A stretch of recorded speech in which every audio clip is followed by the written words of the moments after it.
अस्सलाम वालेकुम, welcome to my channel. कैसे हैं आप लोग। आज की वीडियो में हम कॉम्बिनेशंस का टॉपिक पढ़ने जा रहे हैं और लास्ट लेक्चर में भी हमने इसके बारे में थोड़ा सा पढ़ा था कि कॉम्बिनेशन क्या होता है। इसके अंदर ऑर्डर भी मैटर नहीं करता और एलिमेंट्स जो हैं वो रिपीट नहीं हो सकते, यानी रिपीटिशन अलाउ नहीं होती। तो ये दो मेन पॉइंट्स आपने याद रखने हैं, order does not matter and the repetition is not allowed. ठीक हो गया।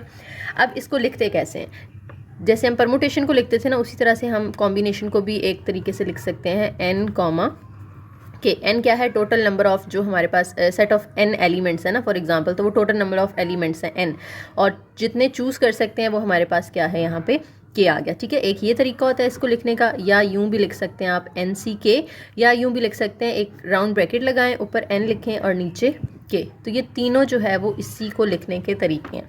ओके हो गया। अब इसमें मैंने आपको जैसे बताया कि रिपीटिशन अलाउ नहीं है। ठीक है, अगर रिपीटिशन अलाउ होती है तो फिर हम कहते हैं ना कि के को आप जो है वो एन में से नंबर्स रिपीट करके लिखते जाते हैं, तो k can be greater than n. ठीक है, लेकिन यहाँ पे ऐसा नहीं है, यहाँ पे k is always less than equal to n, क्योंकि यहाँ पे रिपीटिशन अलाउ नहीं है। तो आप जितने भी एलिमेंट्स सेलेक्ट करेंगे वो टोटल एलिमेंट से या तो कम होंगे या उसके इक्वल होंगे, उससे बड़े नहीं हो सकते। ठीक है, के मस्ट बी लेस देन और इक्वल टू एन। अब यहाँ पे एग्जाम्पल कर लेते हैं, लेकिन पहले मैं आप लोगों को इसका फॉर्मूला बता देती हूँ कि इसको ओपन कैसे करते हैं। इसका फॉर्मूला होता है n factorial over n minus k factorial. Permutation का भी यहाँ तक तो सेम था ना, परमुटेशन को भी हम इसी तरह से ओपन करते थे, n factorial over n minus k factorial. फ़र्क क्या है, इसके अंदर अलग से के का फैक्टोरियल दोबारा आप जो है वो नीचे मल्टीप्लाई करते हैं, यानी एन के साथ डिवाइड होता है बेसिकली। ठीक है, बाकी सारा परमुटेशन वाला ही कॉन्सेप्ट है, परमुटेशन वाला ही फॉर्मूला है, लेकिन नीचे के फैक्टोरियल अलग से भी आपने लिखना है। अच्छा, अब कहते हैं let x is equal to a b c two combinations of the three elements of the set, यानी थ्री एलिमेंट्स हैं तो एन कितना हो गया, 3 हो गया, और टू कॉम्बिनेशंस का मतलब है कि के आपने 2 लेना है। ठीक है, यानी आपने 3C2 फाइंड करना है। तो 3C2 फाइंड करने के लिए आप क्या करेंगे, एन की जगह पे 3 और के की जगह पे 2 पुट कर देंगे, तो ये आ जाएगा 3 फैक्टोरियल ओवर 3 माइनस 2 फैक्टोरियल, और एन पे 2 का फैक्टोरियल अलग से भी, क्योंकि के की वैल्यू 2 है ना, तो यहाँ पे 2 का फैक्टोरियल आ जाएगा। अब 3 माइनस 2 1 फैक्टोरियल होता है, और ऊपर 3 को आप 2 तक ओपन कर सकते हो, नीचे 1 का फैक्टोरियल लेंगे तो वो 1 ही आ जाएगा ना, और 2 फैक्टोरियल। अब ये 2 कैंसिल हो जाएगा तो 3 हमारे पास आंसर आ जाएगा। यानी कितने कॉम्बिनेशंस बन सकते हैं, 3। और वो यहाँ पे आप लिख के बता भी सकते हैं कि कौन कौन से बन सकते हैं, क्योंकि हमने 2 कॉम्बिनेशंस बनाने हैं ना, तो 2-2 का सेट बना लें, ए बी, ठीक है, फिर ए सी, फिर बी सी। तो यही 3 कॉम्बिनेशंस बन सकते हैं इसके, वो उन्होंने नीचे बता भी दिया, ए बी, ए सी और बी सी। ठीक है, उसके बाद एक और एग्जांपल है, let x is equal to a b c d e. 5 elements हैं आपके पास, तो एन की वैल्यू 5 होगी। ठीक है, 3 कॉम्बिनेशंस आपने फाइंड करने हैं, यानी C5 3 फाइंड करना है, एन की जगह 5 और इसकी जगह 3, और इसको आप यूँ भी लिख सकते हो 5C3। ठीक है, ओपन कर लें, 5 फैक्टोरियल ओवर 5 माइनस 3 फैक्टोरियल, और 3 का अलग से भी फैक्टोरियल ले लेना है। अब ऊपर 5 को हम 3 तक ओपन कर लेते हैं, और नीचे 5 माइनस 3 क्या होता है, 2 फैक्टोरियल होता है, ये 3 फैक्टोरियल एज इट इज़, ये दोनों कैंसिल हो जाएंगे, 5 4 आर 20, 2 का फैक्टोरियल 2 होता है, तो ये आ जाएगा 10। अब आप ये भी बता सकते हो कि वो 10 कौन कौन से हैं। देखिए हमारे पास 5 है ना, a b c d e, 5 elements हैं, और आपने 3 कॉम्बिनेशंस बनाने हैं। तो आप देखें, ए बी सी 3-3 के बनाते जाना है आपने, ए बी सी, ए बी के साथ हमने सी लिखा, अब ए बी के साथ हम डी लिख लेते हैं, फिर ए बी के साथ हम ई लिख लेते हैं। ठीक हो गया, फिर हम ए सी डी लिख लेते हैं, इसी तरह से ए सी ई लिख लेते हैं, उसके बाद हम ए डी ई लिख लेते हैं, और फिर अब ए को सबके साथ कर लिया, अब बी को कर लेते हैं, b c d, b c d, फिर आप लिख लें b d e, b d e, तो हम ई पे पहुंच गए। अब बी को छोड़ के सी को लिख लें आगे, सी डी ई। ठीक है, तो काउंट कर लें, 10 हो गए होंगे, 1 2 3 4 5 6 7 8 9 हुए हैं, तो कोई एक हमने जो है वो बीच में मिस किया, बी सी ई। ठीक है, बी सी को मैंने डी के साथ तो लिखा है, बी सी को मैंने ई के साथ नहीं लिखा, तो बी सी और ई, ये 10 हमारे पूरे हो गए। ठीक है, ये हमने क्यों लिखे, ज़रूरी नहीं होता लिखना, लेकिन उन्होंने हमें कहा था लिस्ट ऑल 3 कॉम्बिनेशंस, यानी वो लिखने भी हैं। पहले तो आपने फाइंड किया कि वो हैं कितने, वो 10 हैं, उसके बाद उनको लिस्ट भी करना था, इसलिए हमने नीचे उनको फिर लिख के भी दिखाना है, ठीक है। बाकी ये हर क्वेश्चन में लिखना ज़रूरी नहीं होता। उसके बाद एक और एग्जांपल आ जाती है, कहते हैं ABCD आपके पास 4 एलिमेंट्स हैं, तो n की वैल्यू 4 हो गई, 3 कॉम्बिनेशंस बनाने हैं, तो आपने इसको खुद सॉल्व कर लेना है। C4 3 कैसे सॉल्व करेंगे, 4C3 इसी तरह से फार्मूला ओपन करना है, तो आपके पास आंसर क्या आ गया, 4 आ गया। और वो नीचे चारों उन्होंने बना के भी दिखा दिए, 3-3 करके ना, ABC लिख लें, फिर ABD लिख लें, फिर BCD लिख लें, ACD लिख लें, तो ये 4 आपके पास यहाँ पे कॉम्बिनेशंस बन जाते हैं, ठीक है। अब नेक्स्ट क्या है, ये इतना इंपॉर्टेंट नहीं है, लेकिन देख लें, हर उसमें से ना अलग अलग उन्होंने परमुटेशंस भी बना दिए हैं, ठीक है। परमुटेशन में हमने कहा था ना कि ऑर्डर मैटर करता है, ठीक है। तो A B लिखेंगे और फिर BA लिखें, ABC लिख रहे हैं ना फॉर एग्जांपल, तो फिर CB अलग से होगा, ठीक है, CBA अलग से होगा, BCA अलग से होगा। तो ये नीचे डिफरेंट उन्होंने हमें परमुटेशंस बना के दिखा दिए, तो ये खैर इतना इंपॉर्टेंट नहीं है, आपने ये चीज़ बस देख लेनी है, ठीक है। नेक्स्ट उन्होंने हमें उसका फॉर्मूला बता दिया, तो मैं आपको ऑलरेडी बता चुकी हूँ कि इसका फॉर्मूला क्या होता है, ठीक है। अब ये भी बिल्कुल सिंपल सा है, C96 जो है वो निकालना है आपने, या 9C6 यूँ भी लिख सकते हैं आप। तो ऊपर 9 फैक्टोरियल आ जाएगा, नीचे 9 - 6 फैक्टोरियल, और ये 6 का अलग से भी फैक्टोरियल। तो 9 को 6 तक ओपन कर लेना है, 6 और 6 कैंसिल हो जाएगा, नीचे 9 - 6 3 हो गया, बाकी इसको आपने सिंप्लीफाई कर लेना है, ठीक है। उसके बाद कुछ इंपॉर्टेंट रिजल्ट्स हैं यहाँ पे, ये MCQs में आ सकते हैं, सारे अलग अलग आपने याद कर लेना है कि NC0 जब आप फाइंड करते हो ना, तो आंसर 1 आता है। फॉर एग्जाम्पल आप 4C0 निकाल लें, ठीक है, तो 1 आंसर आएगा, यानी जब भी K की वैल्यू 0 होती है तो आंसर आपके पास 1 आता है, N की जगह कुछ भी आ जाए, ठीक है। जैसे इसको ओपन कर लें, 4 फैक्टोरियल ओवर 4 - 4 फैक्टोरियल, और नीचे ये 0 का factorial, 4 - 0 factorial, sorry 4 factorial over 4 - 0 factorial, नीचे 0 का फैक्टोरियल। अब ऊपर 4 फैक्टोरियल है, नीचे 4 - 0 करेंगे तो वो भी 4 आ जाएगा, और 1 0 का फैक्टोरियल तो 1 होता है ना, तो ये कैंसिल होकर आंसर आपको क्या दे देगा, 1, ठीक है।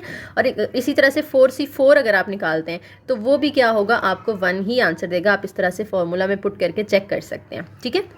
यानी अगर N और K की वैल्यू सेम हो जाए, दोनों इक्वल हो जाए, क्योंकि हमने कहा था ना K लेस देन या इक्वल टू N हो सकता है, तो अगर वो उसके इक्वल हो जाता है, दोनों सेम हो जाते हैं, तो भी आंसर 1 आता है। और अगर आप NC1 लेते हो, यानी 4C1 लेंगे, तो फिर यही वाला 4 जो है आपको आंसर में मिल जाएगा, यानी NC1 लेंगे तो वो N ही आंसर में आ जाएगा।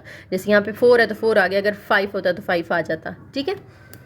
उसके बाद है NC2 किसके इक्वल होता है, N × N - 1/2, ये भी फॉर्मूले से ओपन कर लेना है। NC2 किस तरह से ओपन होगा, NC2 N factorial over N - 2 factorial, और नीचे 2 का अलग से फैक्टोरियल। अब ऊपर N को हम ओपन कर लेते हैं, N × N - 1 × N - 2 फैक्टोरियल तक, क्योंकि ये N - 2 कैंसिल हो जाएगा। अब ऊपर N × N - 1 बचा, और 2 का फैक्टोरियल तो 2 होता है ना, तो N × N - 1/2 ये आपके पास आ गया, ठीक है। इसी तरह से आप ये नीचे वाले भी दोनों याद कर लें, NCK is equal to NC N - K।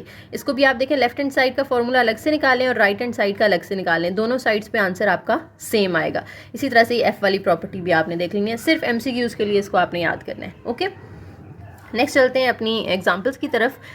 A student is to answer 8 out of 10 questions on an exam.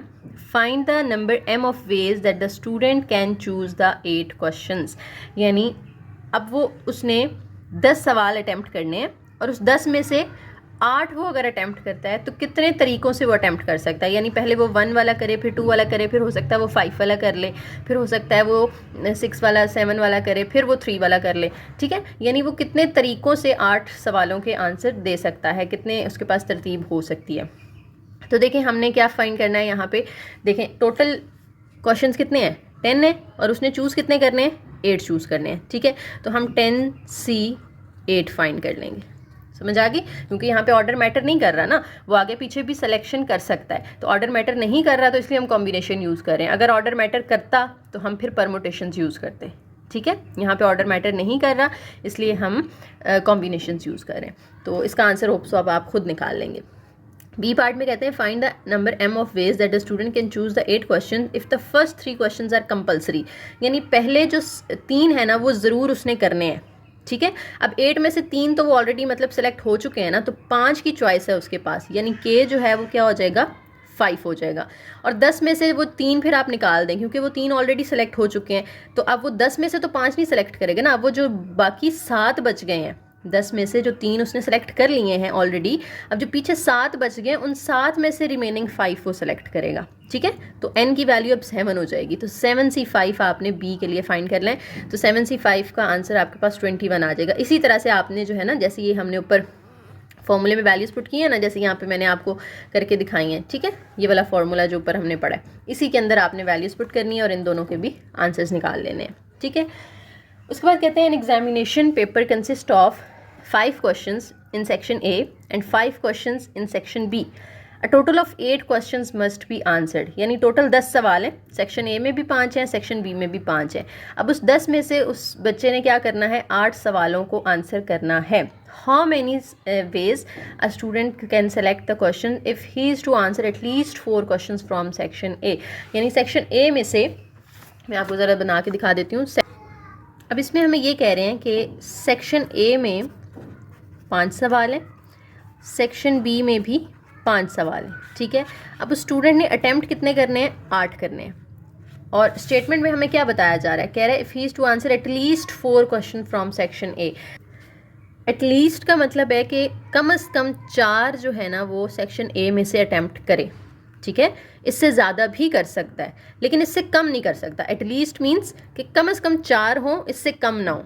ठीक है, तो 2 केसेस हमारे पास यहाँ पे बन जाते हैं, 2 पॉसिबिलिटीज़ बन जाती हैं, केस 1 और केस 2 कि या तो वो ये करेगा कि अगर पहले में से 4 करता है तो बाकी 4 फिर वो सेक्शन बी में से करेगा, क्योंकि टोटल उसने कितने करने हैं, 8 करने हैं। ठीक है, यानी इन 5 में से वो 4 कर ले, 5C4, और बाकी 4 इन 5 में से कर ले, 5C4।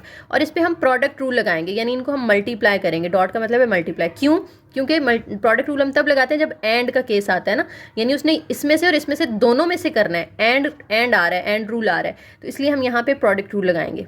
ठीक है, प्लस वाला तब होता है जब हमने और, यानी या वो इसमें से करे या वो इसमें से करे, लेकिन उसने तो इन दोनों में से करने हैं ना 4-4, इसलिए दोनों को हम मल्टीप्लाई करेंगे। अब 5C4 जब आप निकालते हैं ना, इसी तरह से 5 फैक्टोरियल ओवर 5 माइनस 4 फैक्टोरियल और बाहर 4 फैक्टोरियल अलग से। ठीक है, 5 को आप 4 तक ओपन कर लें, नीचे 5 माइनस 4 जो है वो 1 का फैक्टोरियल आ जाएगा और ये 4 का फैक्टोरियल है, ये दोनों कैंसिल, 1 फैक्टोरियल तो 1 होता है, तो आंसर क्या आ गया, 5 आ गया। ठीक है, 5C4 का आंसर आ गया 5, मल्टीप्लाई बाय इसका भी आंसर 5 आ जाएगा, तो 25 तरीके से वो कर सकता है, 25 वेज। ठीक है, अच्छा केस 2 क्या बनेगा कि हो सकता है वो 4 ना करे, वो यहाँ से 5 क्वेश्चंस अटेम्प्ट कर ले सेक्शन ए में से। ठीक है, यानी 5 में से 5 वो कर लेता है, तो 5C5 करेगा। ठीक है, और फिर 8 करने हैं उसने टोटल, तो कितने रह गए उसके, 3 और उसको करने होंगे ना, 5 तो उसने यहाँ से कर लिए, 3 और उसको फिर इन 5 में से सेलेक्ट करने पड़ेंगे, यानी 5C3 आ जाएगा। और इधर भी डॉट प्रोडक्ट इधर भी हमने प्रोडक्ट रूल लगाना है क्योंकि दोनों में से करना है उसने। तो 5C5 का आंसर आप देखें, हमने इधर भी पढ़ा था कि जब n सेम आता है तो वो 1 आ जाता है, तो इसको कैलकुलेट किए बगैर भी आप 1 लिख सकते हैं, या इस तरह से आप कर भी लें तो कोई मसला नहीं है।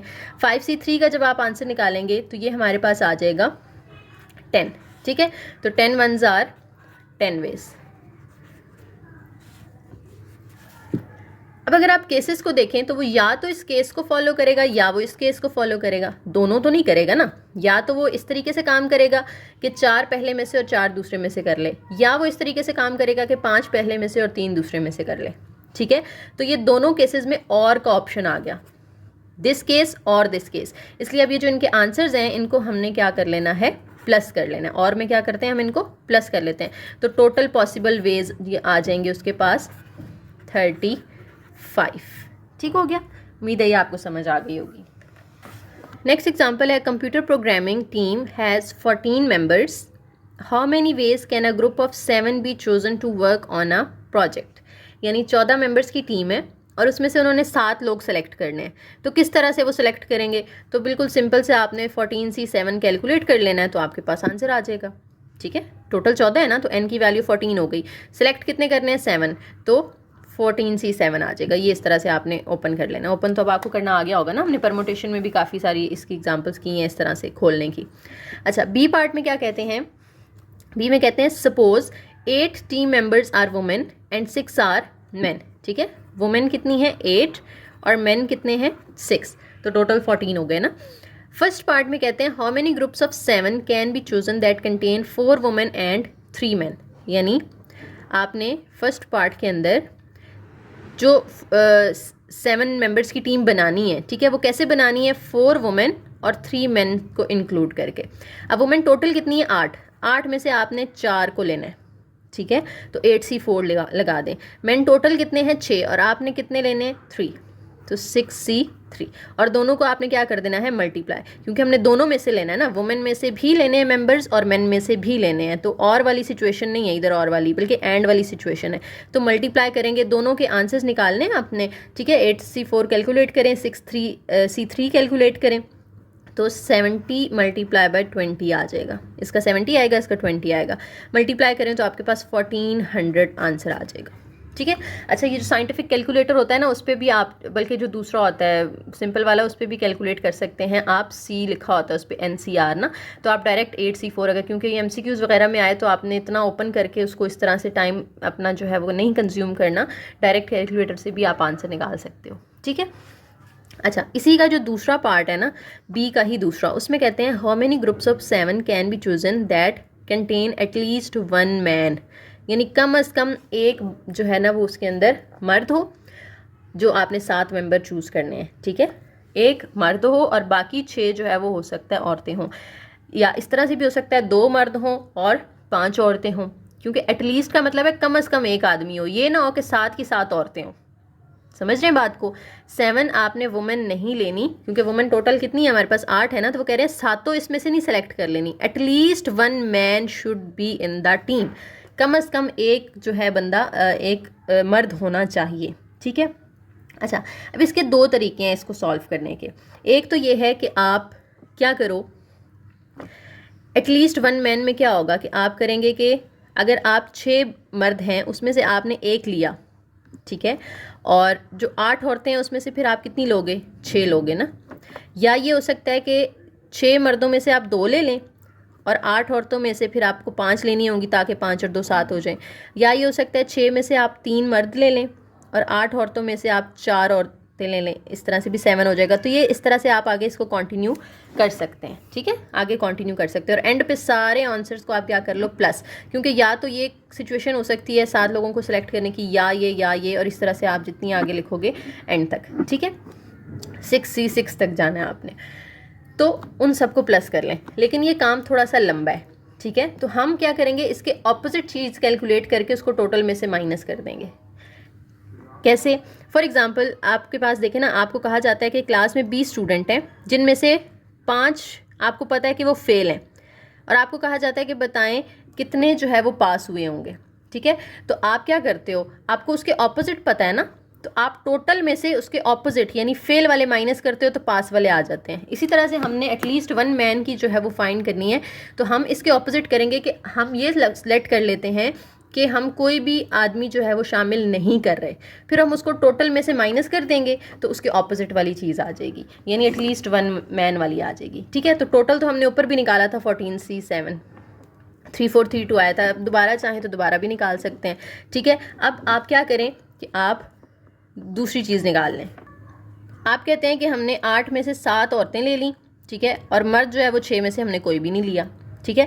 इसका हमने आंसर निकालना है, तो 8C7 का जब आप आंसर निकालेंगे ना, तो वो आपके पास आएगा जनाब 8 आएगा, ठीक है।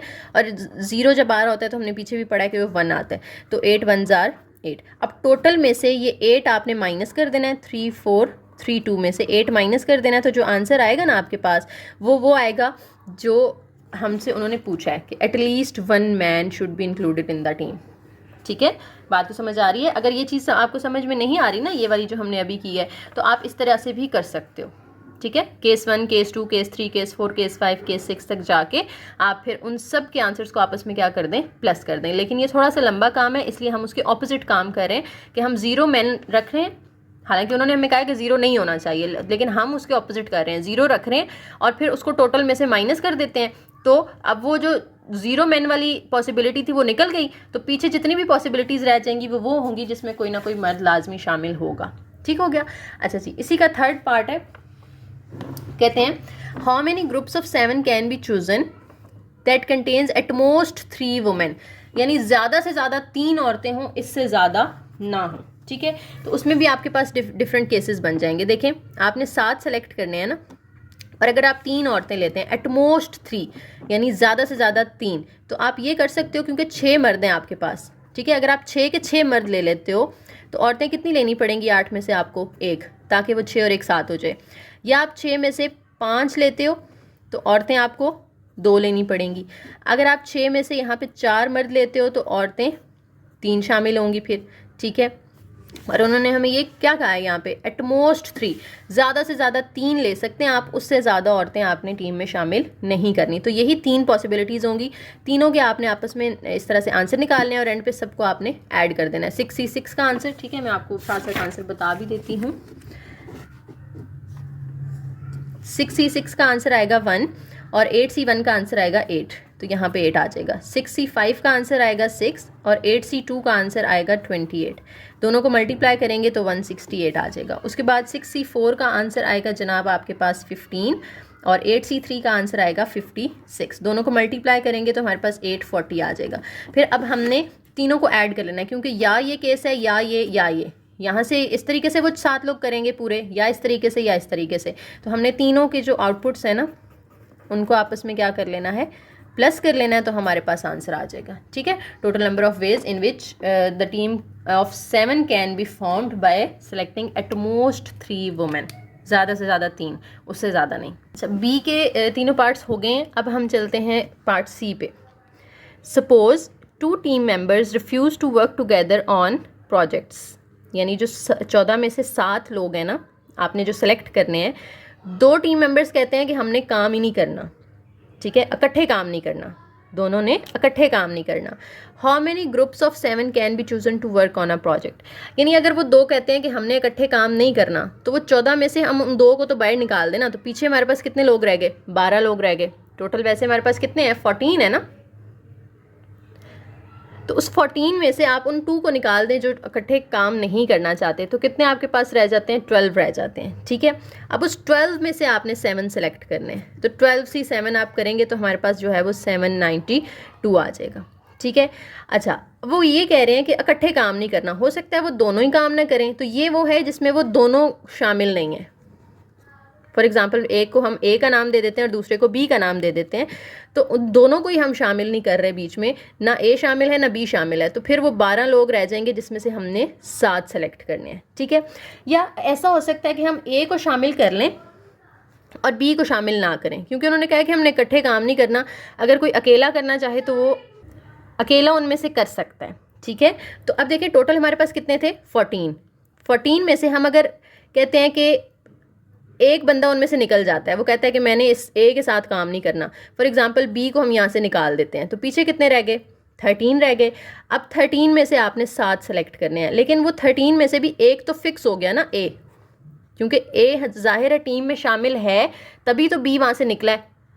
अब ए टीम में शामिल है तो ए में से हम चूज़ नहीं कर सकते, हमारे पास पीछे सिर्फ फिर 12 लोग रह जाते हैं जिसमें से हमने चूज़ करने हैं, और एक तो हम ऑलरेडी सेलेक्ट कर चुके हैं, तो 12 में से फिर हमने 6 सेलेक्ट करने हैं। अब 7 नहीं करने, क्योंकि ए को हम ऑलरेडी सेलेक्ट कर चुके हैं, जिसकी वजह से बी हमें छोड़ के चला गया। तो अब पीछे जो 12 लोग हैं उनमें से आपने बाकी 6 सेलेक्ट कर लेने हैं, तो इसलिए अब यहाँ पे 12C6 फाइंड कर लेना आपने, ठीक है। या दूसरा केस ये हो सकता है कि बी ना जाए, हम बी को इधर ही रख लें और ए जो है वो फिर छोड़ के चला जाए, क्योंकि वो कह रहा है मैंने बी के साथ काम नहीं करना, ठीक है। तो फिर भी सेम सिचुएशन यही बनेगी 12C6 वाली, कि टोटल 14 थे, 14 लोग थे, उसमें से ए जो है वो हमें छोड़ के चला गया, और क्योंकि हमने बी को यहाँ पे सेलेक्ट कर लिया था, और उस 13 में से अब बी तो सेलेक्ट हो चुका है, तो पीछे रह गए 12। उन 12 में से बाकी के 6 हमने करने हैं, क्योंकि टोटल हमें 7 चाहिए, एक हम ऑलरेडी सेलेक्ट कर चुके हैं, ठीक है। तो दोबारा 12C6 आ जाएगा। अब इन तीनों के आंसर्स को आपने क्या कर लेना है? प्लस कर लेना है, क्योंकि इधर और वाली सिचुएशन आ गई ना, या तो आप 7 इस तरीके से सेलेक्ट करेंगे, या इस तरीके से, या इस तरीके से, तो तीनों की आउटपुट्स को आपने आपस में प्लस करना है, तो हमारे पास आंसर आ जाएगा।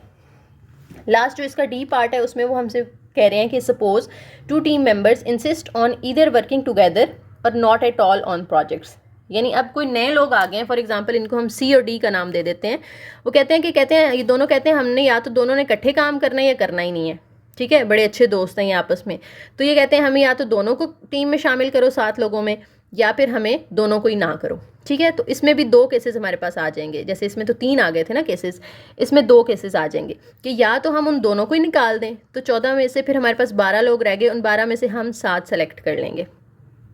ठीक है, लेकिन दूसरा केस क्या होगा कि हम उन दोनों को रख लेते हैं, तो टोटल 14 लोग हैं, लेकिन 14 में से 2 तो हमने अब सेलेक्ट कर लिए ना, तो पीछे कितने रह गए?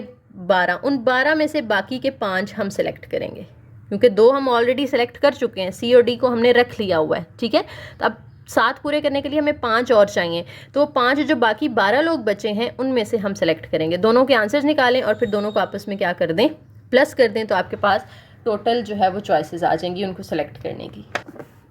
नेक्स्ट एग्जाम्पल है, कहते हैं जी how many 16 bit strings contain exactly 9 ones, यानी टोटल 16 बिट की स्ट्रिंग है और उसमें 9 जो है वो वंस आ रहे हैं। अब स्ट्रिंग वाली एग्जांपल्स हमने परमुटेशन में भी की थी, तो आप कहेंगे कैसे पता चलेगा कि हमने परमुटेशन करना है या कॉम्बिनेशन करना है। ठीक है, उसमें ये होता था कि आपको बताया होता था कि फर्स्ट नंबर पे ये आए, सेकंड पे ये आए, 1 आए या 0 आए। ठीक है, लेकिन यहाँ पे ऐसा नहीं है, यानी यहाँ पे ऑर्डर जो है वो मैटर नहीं कर रहा।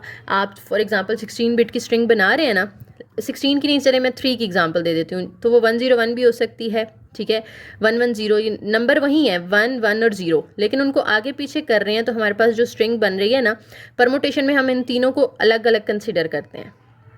ठीक है, लेकिन कॉम्बिनेशन में ऐसा नहीं होता। ठीक है, हम कहते हैं कि बस 110 आ गया, अब वो 110 किस तरीके से आना है वो मैटर नहीं करता, ऑर्डर मैटर नहीं करता। अच्छा जी, अब उन्होंने हमसे कहा 16 बिट की स्ट्रिंग है और 9 उसमें 1 आने चाहिए, यानी इस तरह से 16 नंबर जब आपने लिखे हैं ना, तो उसमें से 1 जो है वो 9 हो, बाकी 0 हो सकते हैं, कोई मसला नहीं है। ठीक है, तो 16C9 आपने बस सिंपली यहाँ पे कैलकुलेट कर लेना है। ठीक है, उसके बाद बी पार्ट में कहते हैं how many 16 bit strings contain at least 1 1, यानी कम से कम एक 1 आए, एक से ज़्यादा भी आ सकते हैं। तो ये कम से कम 1 वाली एग्जांपल वो पीछे जैसे हमने मैन और वुमन वाली की है ना, इसमें भी 2 तरीके हैं आपके पास। जैसे हमने यहाँ पे मैन वाली की थी कि एटलीस्ट 1 मैन वाली की थी, तो हमने सारे केसेस लिख लिए थे और एंड पे उनको प्लस कर लिया था, या फिर उसके ऑपोजिट वाला करके उसको टोटल में से माइनस कर दिया था। यहाँ पर भी आप दोनों तरीके से कर सकते हैं, या तो आप पहले एक 1 वाली लिख लें, यानी 16C1 कि 16 में से एक 1 हो, फिर उसको आप प्लस कर लें 16C2 के अंदर, फिर 16C3 के अंदर, और करते जाएं 16C16 तक। ठीक है, एक तो ये तरीका है, लेकिन ये बहुत लंबा हो जाएगा आपका। दूसरा तरीका ये है कि आप टोटल फाइंड करें और उस टोटल में से आप जो है वो माइनस कर दें, किसको? जिसमें आप एक भी 1 शामिल नहीं कर रहे, क्योंकि उन्होंने कहा कम से कम एक 1 हो, लेकिन हम कहते हैं कि हम एक भी 1 नहीं रख रहे, तो उसको टोटल में से माइनस कर दें, तो आपके पास ये वाली चीज़ आ जाएगी फिर। ठीक है, अब टोटल जो है ना, बिट स्ट्रिंग का एक फॉर्मूला होता है, याद रख लें, 2 पावर n, कि आपने अगर number of bit strings find करनी है तो उसका फॉर्मूला होता है 2 पावर n। तो यहाँ पे n जो है वो 16 है हमारा, तो हम 2 पावर 16 करेंगे और उसमें से हम फिर माइनस क्या करेंगे? 2 पावर यहाँ पे मैं कर देती हूँ 16, और उसमें से आपने माइनस क्या करना है? माइनस हमने करना है कि जिसमें हम एक भी 1 शामिल नहीं कर रहे, यानी 16 में से हम 0 1 ले रहे हैं, 1 हम शामिल ही नहीं कर रहे उसके अंदर। ठीक है, हालांकि हमें ऐसा करना नहीं है, लेकिन हम क्योंकि उसके ऑपोजिट कर रहे हैं ना, इसलिए हमने यहाँ पे 0 कर दिया। अब 16C0 करेंगे तो वो कितना आएगा? 1 आएगा। तो 2 पावर 16 का जो भी आंसर आए 65536, उसमें से 1 माइनस कर देना है, तो हमारे पास आंसर आ जाएगा। ठीक है, यहाँ पे आपका कॉम्बिनेशंस का टॉपिक ख़त्म होता है। तो एग्जांपल्स थोड़ी सी समझने वाली हैं, थोड़ी सी कॉम्प्लिकेटेड है। अगर आपको समझ नहीं आई तो दोबारा से लेक्चर को रिवाइंड करके दोबारा सुने, इंशाल्लाह समझ आ जाएगी आपको। ठीक है, बाकी ये प्रैक्टिस मांगता है, मैथ आपको पता है, जितनी आप प्रैक्टिस करेंगे, मज़ीद एग्जाम्पल्स ढूंढ के इंटरनेट से उनको प्रैक्टिस करें, उतना ज़्यादा आपको ये अच्छे से समझ में आएगा टॉपिक। ठीक है, बाकी यूजुअली आपको पता है कि एग्जांपल्स डिस्क्रीट की इन्हीं में से, हैंडआउट्स में से ही आती हैं, तो इनको अच्छे से आपने तैयार कर लेना है। उसके बाद के सिलेक्शंस आ गया। हमने 4 टॉपिक पढ़े थे ना पीछे, के सैम्पल पढ़ा था, के परमुटेशन पढ़ा था, के सिलेक्शंस और के कॉम्बिनेशंस, 3 हमने पढ़ ली। अब के सिलेक्शंस का टॉपिक रह गया। ठीक है, ये भी के कॉम्बिनेशन से मिलता जुलता है। इसके अंदर क्या है कि ऑर्डर जो है वो मैटर नहीं करता, जैसे हमने कॉम्बिनेशन के अंदर पढ़ा कि ऑर्डर मैटर नहीं करता, लेकिन इसमें रिपीटेशन हो सकती है। कॉम्बिनेशन के अंदर हमने कहा था ऑर्डर भी मैटर नहीं करता और रिपीटेशन भी अलाउ नहीं है, लेकिन यहाँ पे ऑर्डर तो मैटर नहीं करता, रिपीटेशन अलाउ कर दी उन्होंने कि एलिमेंट्स जो है वो रिपीट हो सकते हैं। तो रिपीटेशन जहाँ पे अलाउ होती है तो वहाँ पे जो है वो के जो है वो ज़रूरी नहीं होता कि less than equal to n हो, k need not to be less than और इक्वल टू एन। ठीक है, तो ये आपको उम्मीद है यहाँ से समझ आ गया होगा। उसके बाद इसका जो फॉर्मूला है वो देख लें किस तरह का है। कॉम्बिनेशन की तरह ही लिखते हैं, लेकिन सी के अंदर यहाँ पे k + n-1 आता है, फिर कॉमा के, और या उसको आप इस तरह जैसे आप NCK लिखते थे ना, तो अब आप k + n-1 CK लिखेंगे। तो ये जो फॉर्मूला है ये हमारे पास आता है केस सिलेक्शंस के लिए। ठीक है, अब इसकी एक सिंपल सी एग्जांपल उन्होंने हमें यहाँ पे दे दी है। कहते हैं camera shop stocks 10 different types of batteries, यानी टोटल बैटरीज की टाइप्स कितनी है 10, तो n हमारे पास 10 आ गया। यहाँ से हमें पता चल गया कि n कितना है 10 है। उसके बाद कहते हैं how many ways can a total inventory of 30 batteries be distributed among the 10 different types, यानी 30 बैटरीज आपने देखें। अब k यहाँ पे बड़ा हो गया 30 हो गया, क्योंकि रिपीटिशन अलाउ है ना, सेम टाइप की बैटरी जो है वो रिपीट कर सकते हैं। ठीक है, हो सकता है वो उन्होंने फर्स्ट टाइप की 3 बैटरीज ले ली हों, सेकंड की भी 3 ले ली हों, थर्ड की भी 3 ले ली हों, इस तरह करके वो के जो है वो बड़ा हो गया एन से। ठीक है, अब आपने क्या करना है, देखिए रिपीटिशन भी अलाउ है, ठीक है, और ऑर्डर मैटर नहीं कर रहा, आप जिस मर्जी ऑर्डर में बैटरीज को सेलेक्ट कर सकते हैं। तो यहाँ पे आप फिर के सिलेक्शंस का फॉर्मूला यूज़ करेंगे k + n-1, तो यहाँ पे आ जाएगा 30 + n की जगह 10 और -1, तो 30 + 10 - 1 C, और k की जगह पे फिर यहाँ नीचे 30, तो 30 + 10 40 आएगा, 40 - 1 करेंगे तो 39C 30 आ जाएगा।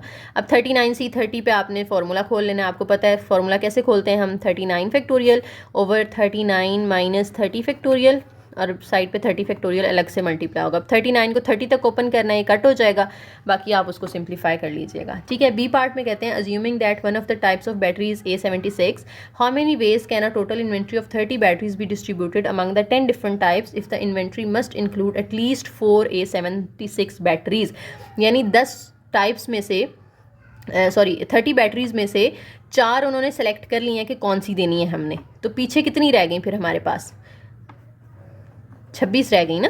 पहले वो 30 था, के की वैल्यू 30 थी, लेकिन 4 वो ऑलरेडी कह चुके हैं कि एटलीस्ट 4 जो है वो ये होनी चाहिए। ठीक है, तो के कितना आ जाएगा 26, बाकी सारी वैल्यू सेम रहेंगी, सिर्फ के की वैल्यू चेंज करके दोबारा यही फार्मूला लगेगा। ठीक है, अब इस फार्मूले में हम के की जगह पे क्या रखेंगे, 26 + n 10 ही रहेगा, और यहाँ पे 1 आएगा, 26 + 10 - 1 C, और यहाँ के की जगह दोबारा 26, तो ये आ जाएगा 26 + 10 36, 36 - 1 करेंगे तो 35C 26। इसको भी इसी तरह से आपने जैसे हमने यहाँ पे ओपन किया ना, इसको ओपन करके आपने आंसर निकाल लेना है। ठीक है, बस ये लास्ट एग्जांपल थी आपकी। उसके बाद उन्होंने जो है वो हमें थोड़ा सा बता दिया कि दोबारा से वही टेबल जो हम पीछे पढ़ के आए हैं लेक्चर नंबर 30 के अंदर, कि रिपीटिशन अलाउ हो तो किस तरह से आप सॉल्व करते हैं। उसके अंदर 2 चीज़ें आ जाती हैं, के सैम्पल और के सिलेक्शन। के सैम्पल में ऑर्डर मैटर करता है, के सिलेक्शन में ऑर्डर मैटर नहीं करता। ठीक है, नीचे उन्होंने फॉर्मूलाज भी दे दिए। के सैम्पल का फॉर्मूला n बार के पढ़ा था हमने, के सिलेक्शन का ये पढ़ा है हमने। ठीक है, पर रिपीटिशन अगर अलाउ नहीं होती तो परमुटेशन का ये फार्मूला है, इसमें ऑर्डर मैटर करता है। और इस तरह से कॉम्बिनेशन का ये फार्मूला है, इसमें रिपीटिशन अलाउ नहीं होती लेकिन ऑर्डर भी मैटर नहीं करता।